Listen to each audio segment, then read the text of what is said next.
Bonjour les amis, je suis heureux de vous retrouver pour une nouvelle pensée du jour. Encore une pensée du jour dédiée aux hommes.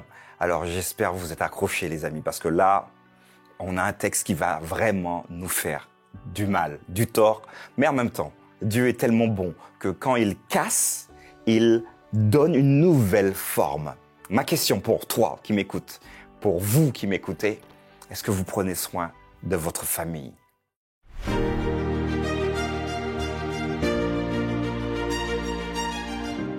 La pensée du jour se trouve aujourd'hui dans 1 Timothée chapitre 5 verset 8. Si quelqu'un n'a pas soin des siens, et principalement de ceux de sa famille, il a renié la foi et il est pire qu'un infidèle. Alors, je suis désolé, là ça va faire mal. Comparer quelqu'un qui ne prend pas soin de sa famille comme un infidèle, en d'autres termes, quelqu'un qui ne connaît pas du tout Dieu, qui n'a aucune relation avec Dieu, c'est fort de café, diraient certains. Néanmoins, le texte est implacable. J'aimerais te proposer à toi, ô homme qui m'écoute, de t'asseoir et de te poser la question. Ok, je m'appelle X, voilà, vous mettez votre prénom. Est-ce que moi, je prends soin de ma famille? Est-ce que je prends soin de mon épouse, le cas échéant? Ou encore, est-ce que je prends soin de mes enfants?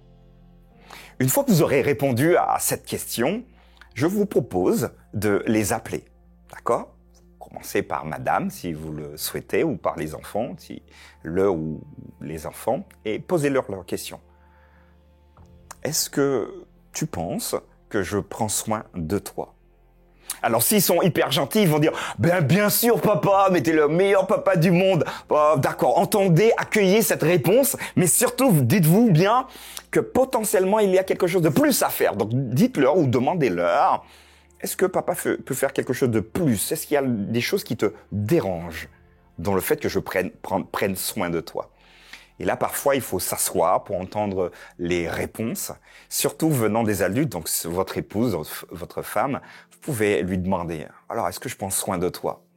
Et là, prenez de quoi écrire et préparez-vous à finalement faire j'espère pour vous, une petite liste de choses à rectifier. Paul, en tout cas, ne parle pas aux hommes qui sont, ou aux femmes, qui sont dans cette dynamique de pouvoir progresser. Donc vous et moi, si vous et moi, nous mettons en place cette dynamique de pouvoir questionner ce qui nous entoure pour savoir si nous prenons soin correctement d'eux, ça fonctionne.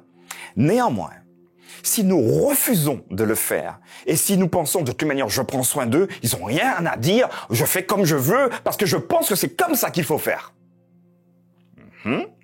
Alors, nous risquons d'être dans le vrai. Mais nous risquons également d'être dans le faux. Néanmoins, Paul est en train de te dire que si tu loupes cet objectif de prendre soin de ta famille principalement, tu es pire.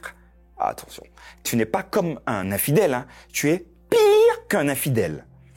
Alors déjà que les infidèles, ils sont mal vus dans le monde chrétien, donc ceux qui n'aiment pas Dieu, qui sont pas fidèles à Dieu, ils sont mal vus, mais dire qu'on est pire qu'un infidèle, qui aimerait être pire qu'un infidèle? Aux trois qui m'écoutent.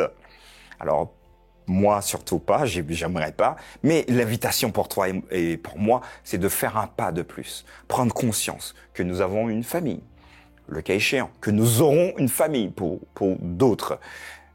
Si vous n'avez pas de famille, vous avez également des relations. Et vous pouvez également prendre soin de vos relations. Mais surtout ceux qui sont en famille, attention. Attention. Et 3 fois, attention. Ne soyons pas dans cette dynamique que Paul met en valeur ici. Ceux qui ne prennent pas soin de leur famille. Vous aurez peut-être des difficultés. Ça, je peux l'entendre. Je vous propose d'ailleurs, si vous n'y arrivez pas, de prendre contact avec un thérapeute pour vous accompagner, pour vous aider. D'abord, pour vous aider vous-même. Et une fois que vous aurez fait le point, vous pourrez ainsi être un meilleur père, un meilleur époux, un meilleur mari, un meilleur grand-père également.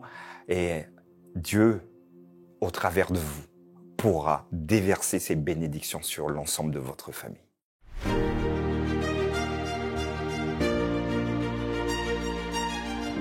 Voilà, messieurs, je vous ai lancé un défi. Prendre soin de sa famille, attention, Paul le dit d'une manière très claire, pire qu'un infidèle. Perso, j'aimerais pas être pire qu'un infidèle. J'espère que toi non plus, tu aimerais pas du tout être pire qu'un infidèle, mais ne le faisons pas parce que nous ne voulons pas simplement être pire qu'un infidèle, mais faisons-le simplement parce que nous aimons l'autre et que Dieu nous a aimés le premier. Je te donne rendez-vous demain pour une nouvelle pensée du jour.